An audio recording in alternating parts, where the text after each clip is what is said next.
Des produits cosmétiques bio, des confitures à base de safou et des thés de gingembre et quinqueliba, la foire de la femme à Pointe-Noire fait étalage de l'esprit de créativité des femmes entrepreneurs en République du Congo. Oui, je vous présente une gamme variée des infusions bio, qui sont des infusions de bonne qualité pour l'organisme. Donc ce sont des infusions qui sont conçues produites à base des plantes de chez nous. Vraiment très agréable. Et il avait un petit goût, un petit côté genre caféiné. Et je vous avoue que c'est du bio, voilà.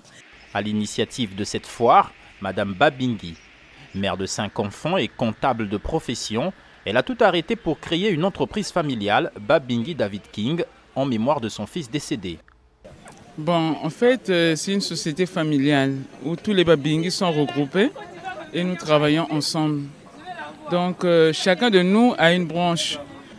En fait, on a beaucoup de choses à présenter, mais en particulier, nous avons par exemple l'huile de safou, le savon au safou, nous avons le moringa et l'huile de moringa. Mais cette initiative est loin d'être un monde de bisounours.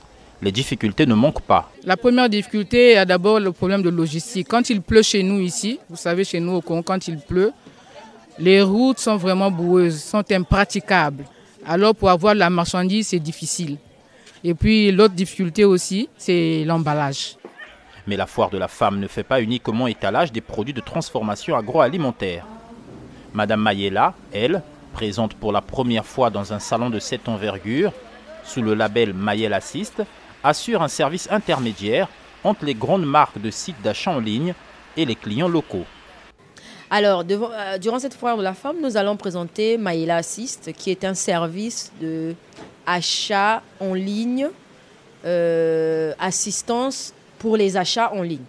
Donc, en gros, ce que nous faisons, c'est que nous procédons aux achats et aux commandes pour le compte de clients, directement sur les sites et auprès des fournisseurs qui se trouvent à l'étranger.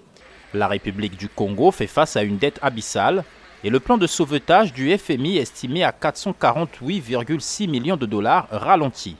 Le gouvernement insiste sur la diversification du tissu économique, mais l'octroi des prêts pour booster les projets entrepreneuriaux au sein des institutions financières reste un casse-tête chinois pour beaucoup d'entrepreneurs congolais.